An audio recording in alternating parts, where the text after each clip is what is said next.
सीताराम गुणग्राम पुण्यारण्य विहारिणौ वंदे विशुद्ध विज्ञानौ कवीश्वर कपीश्वरौ।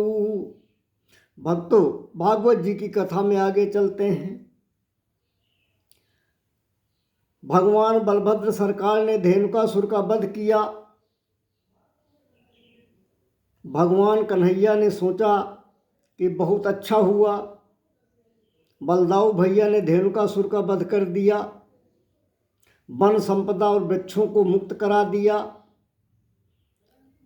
वन संपदा और वृक्षों को सभी प्राणियों के उपयोग के लिए सर्वसुलभ कर दिया। और अब मैं यमुना नदी को कालिया नाग से मुक्त कराऊंगा।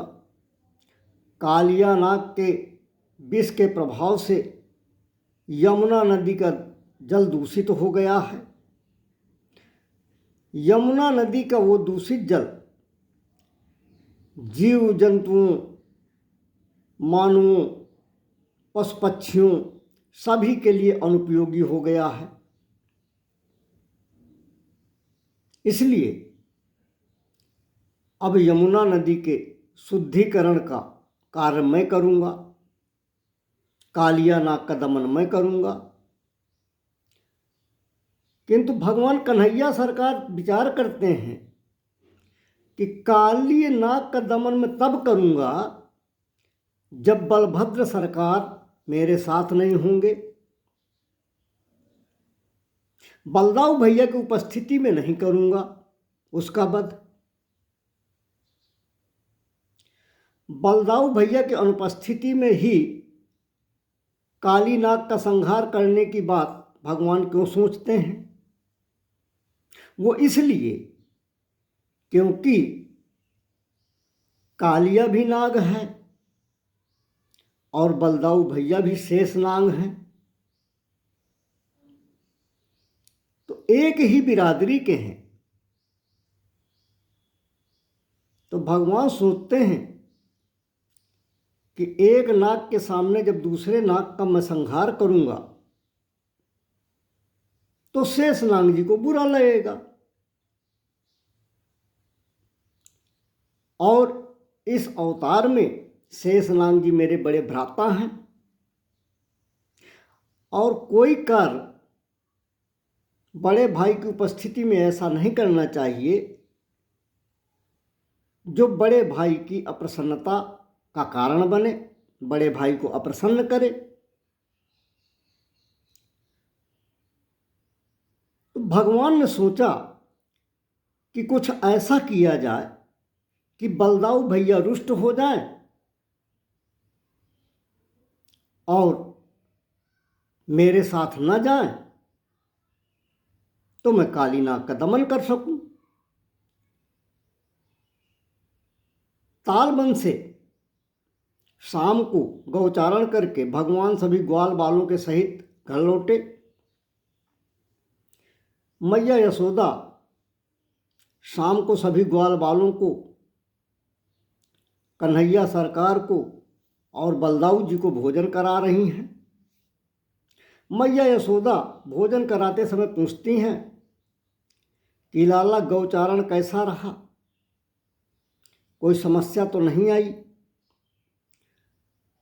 कन्हैया सरकार बोले, मैया गौचारण बहुत अच्छा रहा और आज एक बहुत बड़ा करिश्मा भी हुआ। मैया यशोदा बोली, लाला करिश्मा क्या हुआ? कन्हैया सरकार कहते हैं, हमारे दाऊ भैया ने एक गधे को मार डाला आज। मैया यशोदा बोली, गधे को मार डाला? इतने में दाऊ भैया बोले, मैया मैं इसका बड़ा भाई हूं, लेकिन ये कन्हैया मेरी एक भी इज्जत नहीं करता है, सरासर झूठ बोल रहा है। अरे मैंने बहुत बड़े राक्षस धेनुकासुर को मारा और इन सभी को मीठे मीठे स्वादिष्ट रसीले सुमधुर फलों को चखने का अवसर प्रदान किया और ये कहता मैंने गधे को मार दिया, मेरा मजाक उड़ाता है।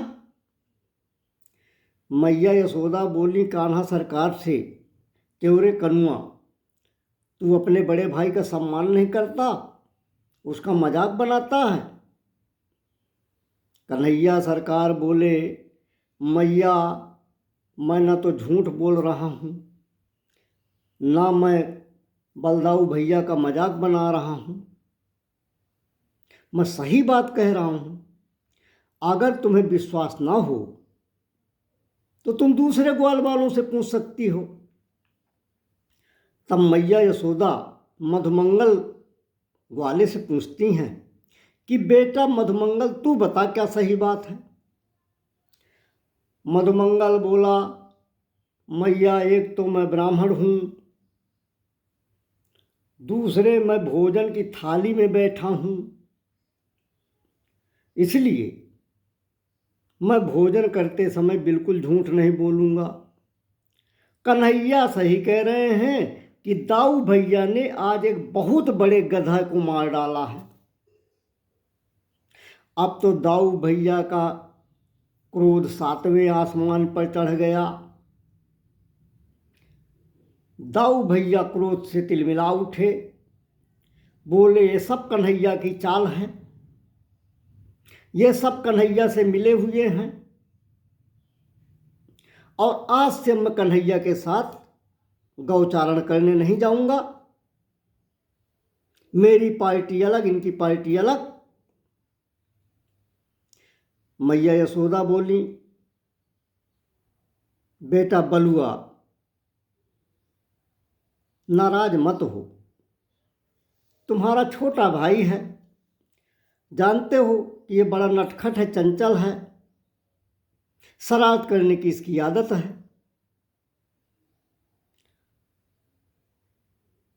कोई बात नहीं, इसकी बातों का बुरा मत मान, किंतु कल तुम्हें गौचारण करने नहीं जाना।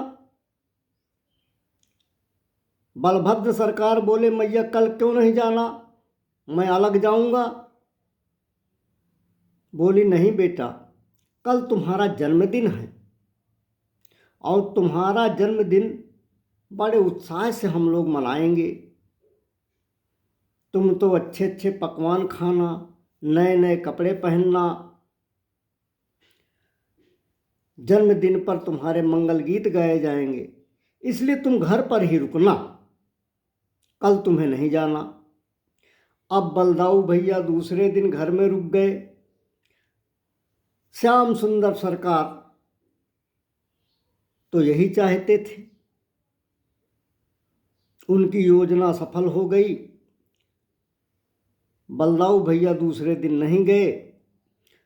भगवान सभी ग्वाल बालों के साथ गाय लेकर पहुंच गए कालीदह पर, माँ यमुना नदी के किनारे। वहां जाकर भगवान क्या देखते हैं, बिलोक्य दूषिताम कृष्णाम कृष्ण कृष्णाहीना विभू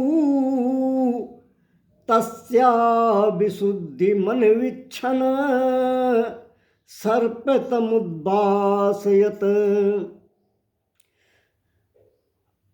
इसमें हम देखते हैं कि इस श्लोक में 3 बार कृष्ण शब्द आया है। कृष्ण शब्द 3 बार आया है, किंतु तीनों कृष्ण के शब्द अलग अलग हैं। क्या अलग अलग हैं? भगवान कृष्णा अर्थात श्याम वर्णा मैया कालिंदी के अंदर कृष्ण जी ने कृष्ण अर्थात काले रंग के सांप को देखा,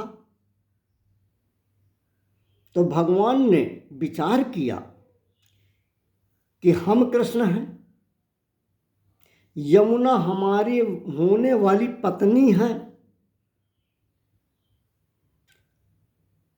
तो यमुना हमारी होने वाली पत्नी है, इसलिए वो हुई कृष्णा। तो हम पति पत्नी कृष्ण और कृष्णा के बीच में यह तीसरा कृष्ण नाग कहाँ से घुस आया? इसलिए भगवान ने उस तीसरे कृष्ण अर्थात सांप को, नाग को भगाने का संकल्प ले लिया। आज भगवान कालिंदी तट पर पहुंचे तो कालिंदी के जल को गौ माताओं ने और सभी ग्वाल बालों ने पिया। उस विषैले जल के पीने से सभी ग्वाल बाले गौ माताएं अचेत हो गईं। भगवान ने जब देखा कि सभी मूर्छित हो गए हैं तो अपनी कृपा दृष्टि से सभी ग्वाल बालों और गायों की मूर्छा भगवान ने सही किया, मूर्छा से बाहर लाए।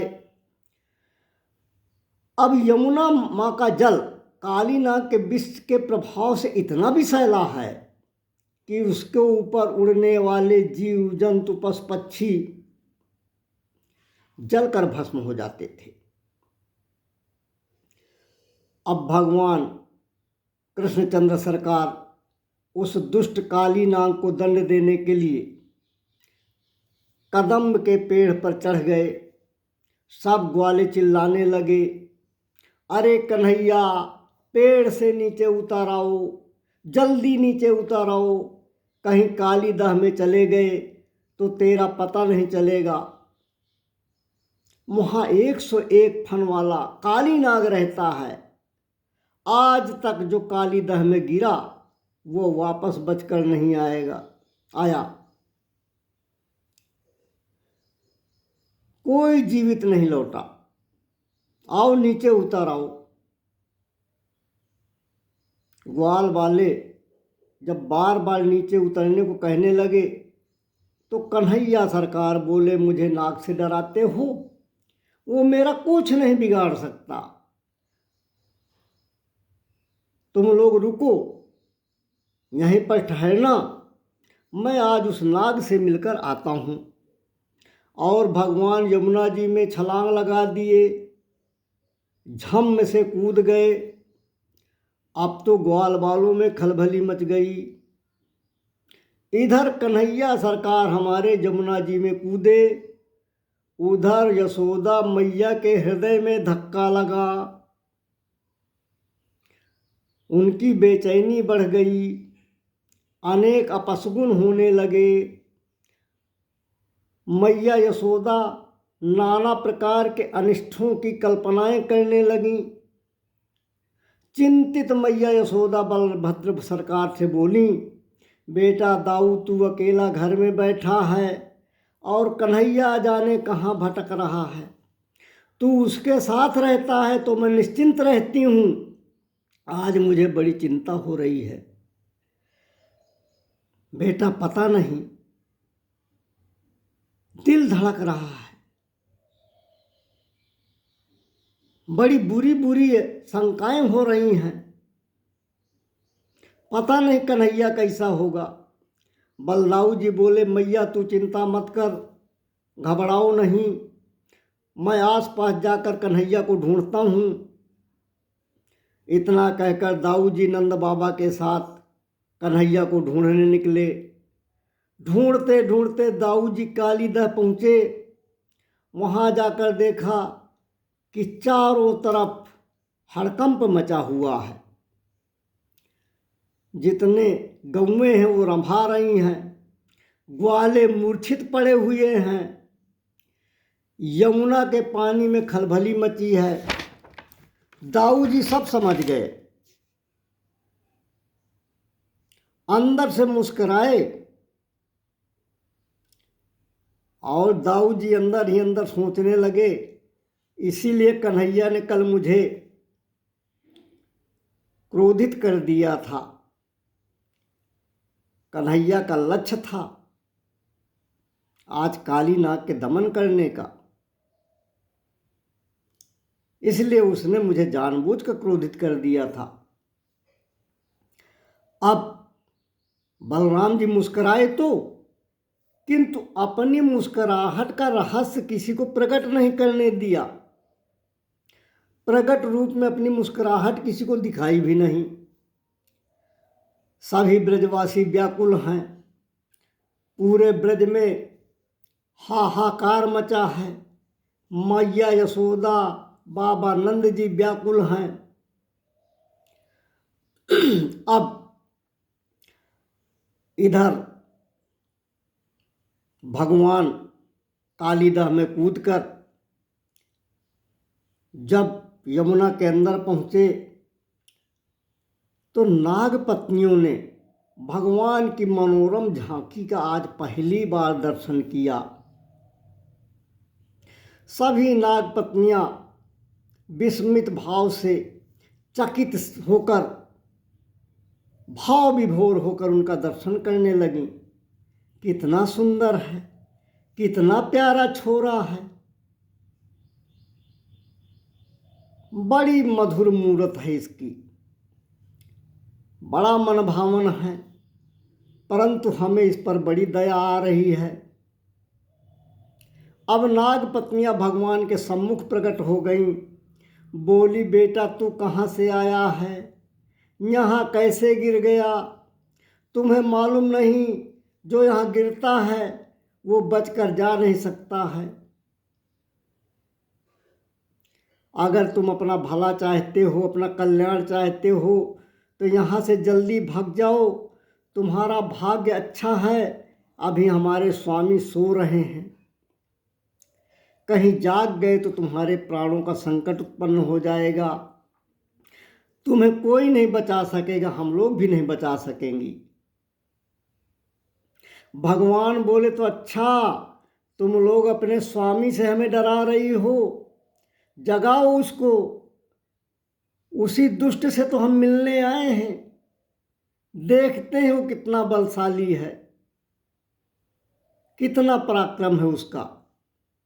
भगवान इतनी जोर से चिल्लाकर बोले कि कालिया नाग की नींद खुल गई। अब कालिया नाग ने 101 फनों से फुफकार मारी